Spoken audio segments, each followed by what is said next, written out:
Lipton Tea atau Sariwangi? 1, 2, 3. Sariwangi. Oke, Sariwangi. Sariwangi. Sariwangi ya, Sariwangi. Kalau kalian Number berdua? one ya. Sariwangi lah pasti. Sariwangi. Sariwangi ya guys. Transformasi ini bakalan bikin mereka bisa mengurangi limbah, mempercepat produksi dan mengontrol emisi karbon dengan lebih baik. Yang gua tangkap di sini tuh intinya Unilever ini mau tumbuh tapi nggak ninggalin tanggung jawab sosial mereka.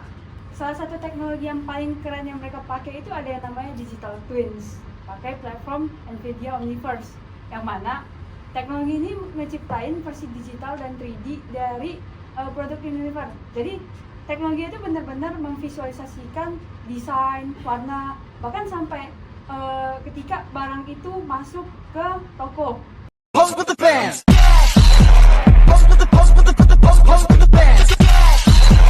Pose with the pose with the pose pose pose with the bands. Pose with the bands. Pose with the bands. Halo semuanya, selamat datang di podcast kami. Nama aku Kayla. Dan aku Audi. Kali ini kita bakal ngobrolin salah satu perusahaan raksasa yang produknya pasti ada di rumah kamu. Mulai dari shampoo, sabun, sampai es krim. Yap, kalian tebak benar, Unilever. Tapi hari ini kita nggak bahas soal produknya aja ya teman-teman, melainkan soal gimana Unilever berubah total lewat digital transformation dari tahun 2022 sampai tahun 2025 sekarang. Nah, transformasi ini tuh gede banget ya. Nggak cuma soal teknologi, tapi juga soal budaya kerja, efisiensi, dan tanggung jawab lingkungan. Mereka ini pengen jadi perusahaan digital dan berkelanjutan di waktu yang sama. Dan supaya obrolan kita makin seru, hari ini kita nggak berdua aja. Kita kedatangan 3 narasumber yang udah ngulik data Unilever UK, West Europe sampai ke dalam banget. Oke, kita mulai kenalan ya. Yang pertama ada Satria. Halo semuanya. Jadi aku bakal ceritain bagaimana pabrik dan rantai pasok Unilever sekarang dan perubahannya jadi jauh lebih cepat dan lebih cerdas. Berikutnya ada Melisa.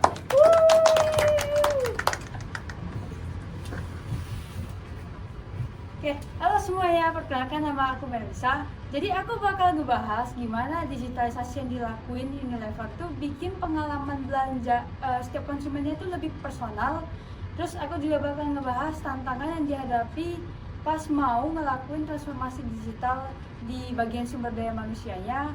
Terus juga ada pemicu kenapa Unilever mau ngelakuin digitalisasi, terus targetnya dan juga gimana sih Unilever tuh ngadapin tantangan adaptasi di sisi sumber daya manusianya. Nah, berikutnya yang terakhir ada Max. Oke. Halo semuanya, nama gue Max.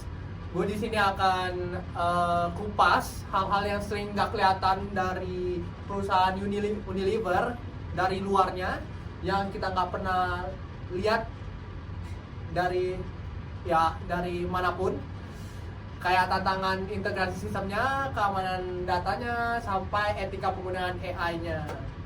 Let's go! Wah, komplit banget nih tim kita hari ini, bener nggak Kai? Bener banget. Jadi langsung aja ya, kita mulai dari siapa ya Kai? Kita mulai dari Satria dulu kali ya.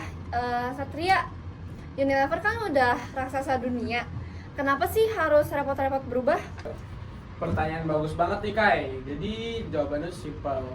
Yang pertama tuh karena dunia udah berubah duluan, jadi konsumen sekarang bukan cuma beli produk, tapi mereka juga nyari experience.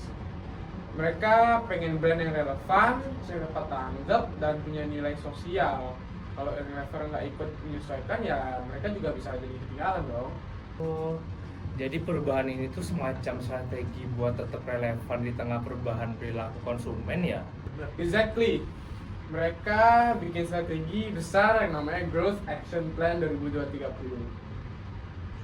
Fokus ke 3 hal utama. Yang pertama tuh efisiensi atau rantai pasok. Yang kedua tuh inovasi produk yang lebih cepat, dan pengalaman pelanggan yang lebih personal berbasis data.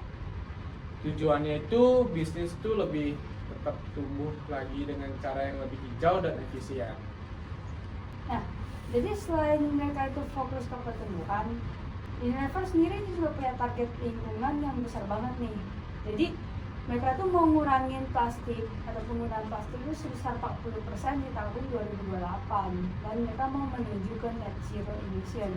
Nah, transformasi digital yang dilakukan ini jadi kunci buat mewujudin semua itu supaya operasionalnya lebih efisien dan juga lebih sustain. Selain itu, mereka juga ada tantangan yang kompleks banget nih, karena Unilever sendiri itu beroperasi di lebih dari 190 negara. Ya udah pasti perilaku konsumen ataupun datanya itu pasti bakal beda-beda. Jadi digitalisasi ini bikin semua informasi bisa dikumpulin dan dianalisis barengan supaya keputusan itu bisa diambil cepat dan juga akurat. Sebenarnya ada beberapa hal yang jadi pemicu kenapa si Unilever itu ngelakuin transformasi digital. Nah, alasan pertamanya yang tadi Satria ngomong itu karena konsumen ataupun dunia itu udah mulai berubah, gimana mereka itu tidak hanya mencari produk tapi juga mencari experience. Nah, itu benar, tapi bukan cuma itu, karena konsumen sekarang itu lebih banyak berinteraksi dengan sosial media, e-commerce, dan juga platform digital lainnya. Sebenarnya ya, kalau dipikir-pikir ini bukan cuma upgrade teknologi berarti, tapi perubahan total dari cara berpikir. Terus untuk pemicu keduanya itu karena Unilever pengen mangkas biaya produksi dan proses kerjanya agar lebih cepat dan efisien. Nah, itu dengan cara mereka tuh pakai otomatisasi dan juga teknologi yang baru. Bener banget sih yang lu bilang tadi, yang tentang kenapa mereka mau dua pemicu itu. Gue mau nambahin satu hal lagi, mereka itu juga mau lebih sustainability. Transformasi ini bakalan bikin mereka bisa mengurangi limbah, mempercepat produksi, dan mengontrol emisi karbon dengan lebih baik. Yang gue tangkap di sini tuh intinya Unilever ini mau tumbuh tapi nggak ninggalin tanggung jawab sosial mereka. Keren ya Max ya, jadi bukan cuma mau adaptasi, tapi juga jadi pemimpin di industri lewat transformasi yang lebih sustainable, lebih ramah lingkungan ya. Oke, sekarang kita bahas hal yang paling seru. Teknologi apa sih yang mereka pakai buat ngubah cara kerja ini? Menurut aku, salah satu teknologi yang paling keren yang mereka pakai itu ada yang namanya digital twins. Pakai platform NVIDIA Omniverse, yang mana teknologi ini ngeciptain versi digital dan 3D dari produk Unilever. Jadi teknologi itu benar-benar memvisualisasikan desain, warna, bahkan sampai ketika barang itu masuk ke toko. Jadi bisa ya dia itu visualisasi displaynya lah. Nah, menurut aku ini tuh keren banget karena mereka bisa bikin 3D model pakai sistem ini tanpa perlu bikin bentuk fisiknya.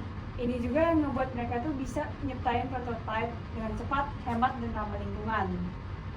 Nah, bener banget nih. Mereka juga pakai standar data OpenUSD biar semua tim di seluruh dunia bisa kerja di dalam model digital yang sama.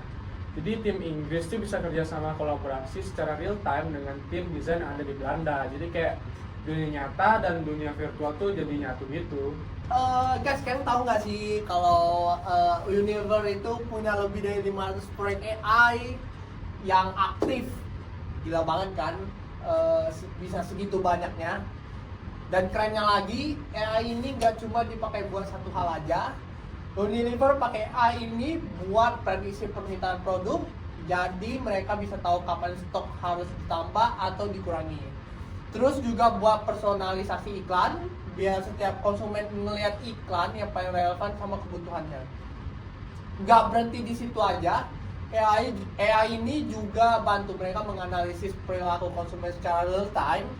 Jadi setiap keputusan yang diambil, mulai dari strategi marketing sampai operasional, semuanya berdasarkan data nyata, bukan cuma insting atau perasaan semata. Jadi intinya ini dengan AI, Unilever bisa lebih cepat, efisien, dan responsif terhadap perubahan pasar. Dan ini juga yang bikin mereka jadi salah satu perusahaan consumer goods paling data driven di dunia. Oh, wah berarti mereka udah kayak perusahaan teknologi juga dong? Mereka juga pakai teknologi yang namanya itu cloud computing lewat Microsoft Azure buat ngolah semua datanya. Apaan tuh maksudnya cloud computing? Gak pernah denger. Coba dong jelasin. Nah, jadi sederhananya cloud computing atau Microsoft Azure itu adalah atau bisa dibilang kayak server online. Jadi kalau dulu tuh Unilever harus punya banyak sistem atau server fisik di setiap cabang atau di setiap negara. Tapi kalau sekarang mereka tuh bisa ngakses datanya itu cuma pakai satu platform doang. Ini yang dinamain dengan Microsoft Azure. Semua data yang aku maksud ini benar-benar semua mencakup dari pabrik, marketing, dan juga data-data penjualan mungkin. Nah, karena pakai ini, Unilever bisa mengolah data secara real time dari seluruh dunia tanpa perlu repot pindah-pindahin data antar cabang ataupun antar tim. Intinya, cloud computing ini bikin Unilever jadi kerja lebih efisien, kolaboratif, dan hemat biaya. Kalau ditanya seberapa cepat mereka bisa mengolah data dan analisis datanya, itu kira-kira sekitar 8 petabytes per hari. Berapa sih 8 petabytes? 8 petabytes itu setara dengan 8 juta gigabyte per hari. Cepat banget dong. Kalau misalnya dianalogin itu sekitar atau bisa dibilang kayak kalian nonton film dengan kualitas HD itu selama 13.000 tahun lebih non-stop. Gila banget sih. Wah, dan itu pasti juga bantu banget kan buat transparansi ya? Kalau gue bilang sih ya bener, itu ngebantu banget buat transparansinya ya. Mereka bahkan pakai blockchain untuk melacak bahan baku kayak minyak sawit dan teh. Jadi bisa dipastikan semua bahan yang dipakai itu etis dan berkelanjutan. Tapi ya nggak semuanya itu berjalan mulus juga dong. Jadi waktu Unilever pindah ke sistem baru kayak ERP atau cloud computing yang gue bilang, itu resikonya lumayan tinggi. Soalnya kalau ada error dikit aja nih, nah itu rantai pasokan ataupun supply chain-nya dan laporan keuangan itu bisa langsung berantakan. Jadi biar lebih aman, mereka jalaninnya bertahap dulu dan sambil nyiapin sistem cadangan, mereka juga ngelatih tim internalnya biar siap kalau ada terjadi masalah. Satria, kalau dilihat dari sisi operasionalnya, menurutmu apa aja sih yang perlu yang berubah besar setelah digitalisasi ini? Jadi perubahannya gede banget. Sekarang semua pabrik Unilever pakai sistem Unilever Manufacturing System atau yang kita bisa kenal itu UMS. Ada sensor IoT di setiap mesin yang ngasih data secara real time tentang energi, suhu, bahkan tingkat produksinya. Kalau ada mesin yang nggak efisien, sistem itu langsung ngasih tahu. Nah, jadi sistem IMS ini dipakai buat ngatur semua proses produksi biar lebih efisien dan minim limbah kayak yang udah dibilang sama Satria tadi.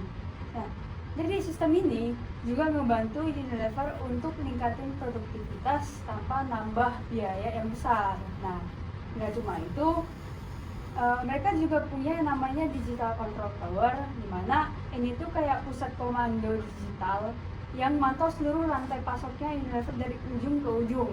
Jadi misalnya nih, ada gangguan pengiriman di salah satu negara, sistemnya ini bisa langsung deteksi dan otomatis ngatur ulang logistiknya biar tetap jalan. Jadi nggak perlu lagi nunggu laporan manual dari cabang yang satunya, karena semuanya itu udah dipantau dan dikontrol langsung secara real time. Simpelnya itu kayak Unilever punya GPS super duper canggih banget nih buat ngatur seluruh operasional di dunia. Dan kita nggak boleh lupa dari data yang kita ambil kemarin, yang pernah kita ambil, itu di Asia mereka punya platform eB2B yang udah bantu lebih dari 1,5 juta toko kecil. Jadi toko di pelosok pun bisa pesan produk langsung lewat aplikasi dan bisa dapat promo dan update harganya secara real time. Oh, jadi semua proses dari produksi sampai distribusi sekarang itu nyatu banget di sistem digital ya? Oke, kita lanjut ke bagian marketing. Jadi di bagian marketing itu juga banyak banget yang berubah. Sekarang Unilever tuh pakai pendekatan social first campaign. Jadi setiap iklannya tuh disesuaikan sama gaya masing-masing platformnya. Misalnya nih di TikTok kontennya itu dibuat lebih santai dan lebih playful. Sedangkan kalau misalnya di YouTube itu lebih ke arah storytelling yang bisa bikin penontonnya itu ngerasa oh mereka relate nih sama konten yang dibikin di YouTube. Nah, semua strategi ini dikontrol pakai data engagement. Jadi mereka tahu mana konten yang paling efek ke si penonton. Intinya sih semua keputusan marketing sekarang di Unilever tuh berdasarkan full data driven, nggak cuma pakai film doang. Tadi yang udah dibilang sama si Max juga sih. Ya benar.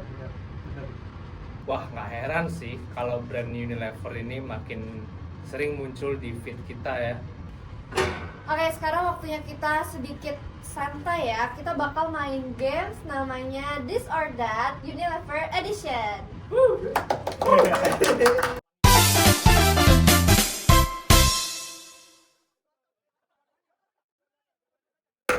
Aturannya gampang banget guys. Aku sama Kayla bakal nyebutin 2 produk Unilever dan kalian nanti harus sama-sama milih salah satu dari produk yang kita sebutin Oke. itu. Oke, siap? Siap ya. Nanti kalian kasih alasannya ya. Oke. Yang pertama, Dove atau Sunsilk? 1, 2, 3. Sunsilk. Kenapa Samsir? Waduh. Sunsilk karena nggak tahu ya, karena gue nggak pernah pakai Dove ya. Tapi kalau Sunsilk gue pernah pakai. Oh, berarti oke, karena sering dipakai aja ya Siap. Samsir ya. Lanjut ya. Oke. Ini pasti beda-beda nih. Magnum atau Pedal Pop? 1, 2, 3. Magnum. Magnum. Pedal Pop sendiri nih. Kenapa? Ya umum lah alasannya, kan kalau pada pop tuh murah ya, ramah di Benar. kantong, Iya, dan iya. pada pop itu udah nemanin dari masa kecil tuh yang pada pop coklat. Iya, Masih pada ingat. tahu. Nah, kalau kita tuh ingetnya Pedal Pop pelangi. Pelangi. Itu Dari pelangi. filmnya. Itu doang sih alasannya, sesimpel itu. Kalau Magnum kan mahal banget ya, Iya. tidak ramah untuk kantong saya. Benar. Oke. Oke, Oke, lanjut. next. Rinso atau Molto? 1, 2, 3. Rinso. Molto sendiri. Molto sendiri. Kenapa? Karena dipakai. Lebih Udah. harum, menurut gua lebih harum. Daripada Rinso? Ya. Oke. Tapi Next bukannya apa nih? Rinso sama Molto tuh beda. Beda gitu sih emang. Beda tipe, beda Iya, tipe soalnya gitu. itu Benar. Bukan deterjen. Ada yang Foto bukan gua yang yang harum. Iya, iya, Banyak. ngerti. Benar. Emang udah harum. Iya, lebih iya, harum iya, itu iya. ya. Oke, Oke, next. next.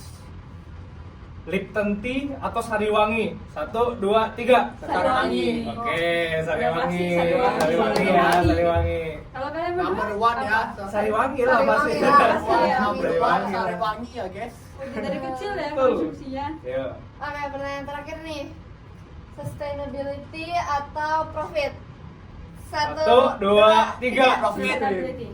Waduh. Profit.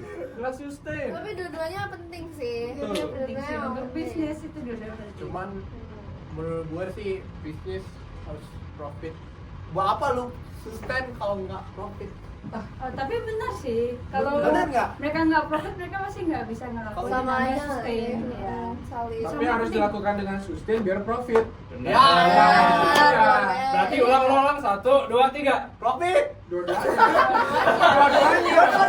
Dua-duanya itu penting. Intinya dua-duanya saling berkaitan guys. Benar. Nggak Oke. boleh ada yang ya. Itu tuh kurang. jawabannya Unilever banget. Iya. Boleh. Oke, Oke. itu aja gamesnya. Kita lanjut. Oke. Oke. Oke, sekarang kita masuk ke hasilnya ya. Setelah semua perubahan ini, apa aja sih yang udah kelihatan nyata? Unilever's second quarter sales growth beat forecasts on Thursday. It said it was boosted by robust demand at its ice cream business, maker of Ben & Jerry's and Magnum, which will spin off in November as part of an ongoing reorganisation. Ice cream's underlying sales rose 7.1% in the second quarter, the group's fastest growing category. The Dove soap maker also maintained its full-year sales outlook, citing strong demand in North America and Europe. Over the last year, Unilever made several changes to address underperformance and boost margins. Alongside plans to demerge its ice cream business, refining measures included job cuts and changing its CEO. But alongside buoyant results, there was a 50% drop in free cash flow from last year in the first half. This raised concerns about financial strain caused by supply chain changes, tariff uncertainties, and costs with spinning off its ice cream division. Jadi secara bisnis dampaknya gede banget. Jadi di tahun 2024 operating profit mereka itu berhasil dijaga tetap stabil di angka 9,4 miliar euro dan margin mereka itu sekitar 15,5% yang hasilnya menunjukkan bahwa kalau operasional dari 124 pabrik yang udah pakai data WMS dan teknologi itu, digital lain itu benar-benar membantu Unilever mempertahankan profitabilitas jangka panjang mereka. Oke, sekarang kita lanjut ke sisi pelanggannya. Jadi pengalaman belanja sekarang jadi jauh lebih personal dibandingkan dulu, karena sekarang yang digunakan Unilever tuh ngebantu banget buat nyesuaiin iklan sama minat dari setiap pelanggannya. Misalnya nih, kalau ada pengguna yang lebih suka produk alami, sistemnya tuh bakal otomatis nampilin kampanye Dove yang eco-friendly. Jadi tiap orang tuh ngerasa, oh iklannya itu memang dibuat khusus untuk mereka. Dan dari sisi lingkungan, mereka berhasil nurunin emisi karbon pabrik sampai 18% dibanding 2021. Sekitar 67% energi yang dipakai Unilever ini sekarang berasal dari sumber terbarukan. Data ini gua ambil dari websitenya langsung, jadi kalian bisa lihat langsung nanti di websitenya. Wah, berarti nggak cuma untung dari sisi finansial aja ya, tapi juga lebih ramah lingkungan. Nah, selain itu, kalau kita lihat dari sisi data grafik yang ada di Unilever Financial Chart, nah itu pada tahun 2022 sampai 2024 investasi R&D mereka itu stabil di sekitar 1,5% sampai 1,6% dari total pendapatan. Nah, mungkin kelihatan kecil, tapi justru ini nunjukin kalau mereka tuh efisien karena udah ngandelin teknologi kayak Azure dan riset berbasis data. Di sisi marketing, investasinya naik lumayan jauh sekitar 13 sampai 15,5% di periode yang sama. Ini karena Unilever tuh dalam menerapin AI, dia udah nerapin cloud computing ataupun Unilever manufacturing system. Oh, jadi Unilever ini juga ngedepanin sisi kemanusiaannya ya, biar karyawannya tuh tetap tumbuh juga bareng perusahaannya. Sekarang kita bahas sisi beratnya nih. Max, apa sih tantangan paling besar dari transformasi ini? Kalau menurut gua sih yang paling susah itu integrasi sistem lamanya. Mereka itu punya ribuan sistem warisan yang harus disatukan ke platform cloud baru.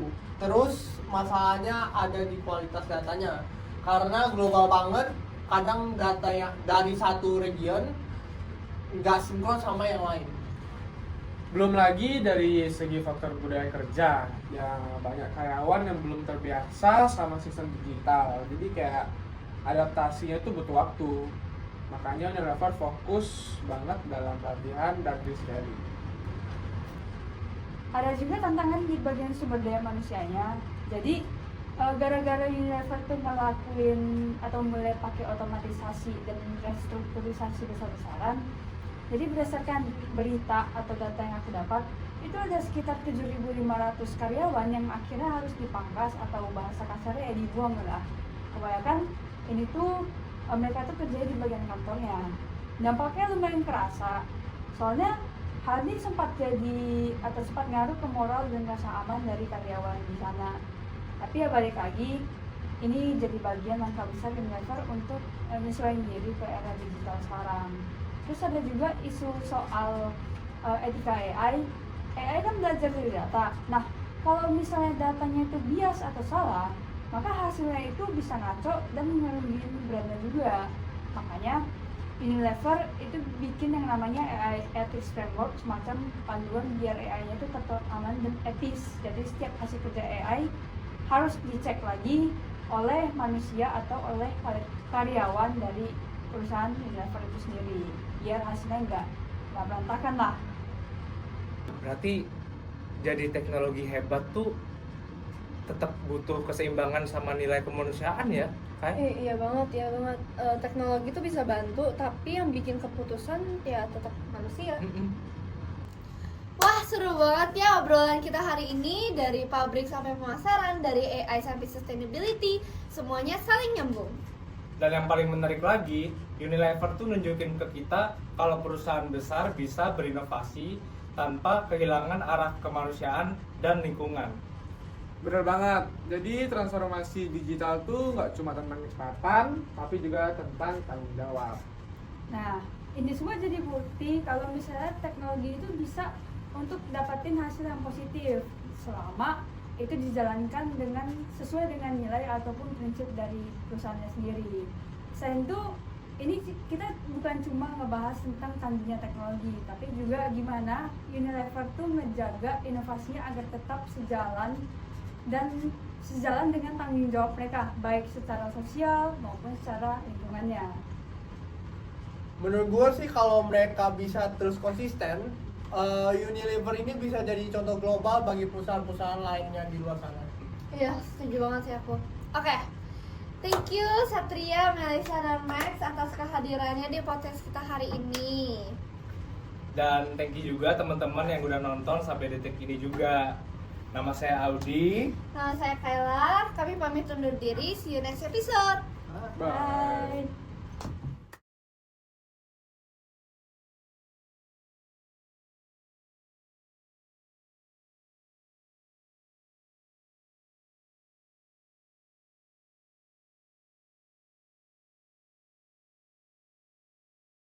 Unilever ini juga ngedepanin sisi kemanusiaannya ya, kayak memprioritaskan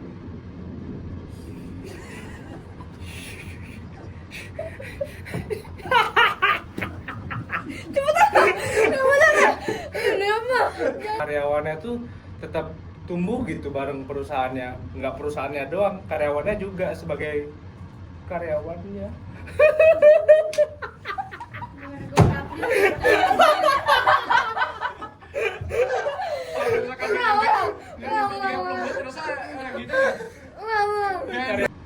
Wah, jadi Unilever itu sorry, nggak usah ketawa Mel.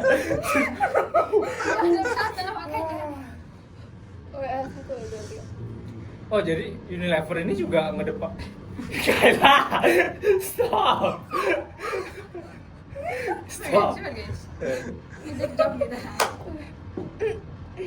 Jadi Unilever ini ngedepanin sisi kemanusiaannya juga ya, kayak nggak cuman biar perusahaannya aja yang tumbuh, jadi karyawannya nggak boleh Take ke 10. Take ke 10 kasih gue action. 10 detik bentar. Oke. Lihat dari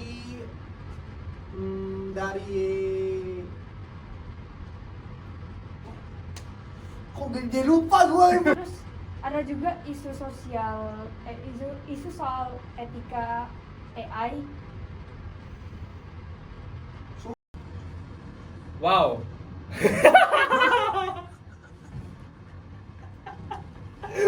Wow, wownya kayak goreng gitu. Perusahaan besar itu melakukan inovasi, jangan ngelupain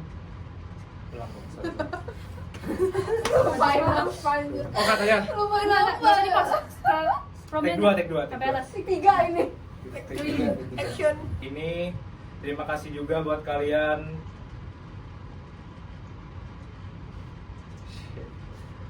Nama saya Audi. Nama saya Kayla, kami pamit undur diri, see you next episode. Bye.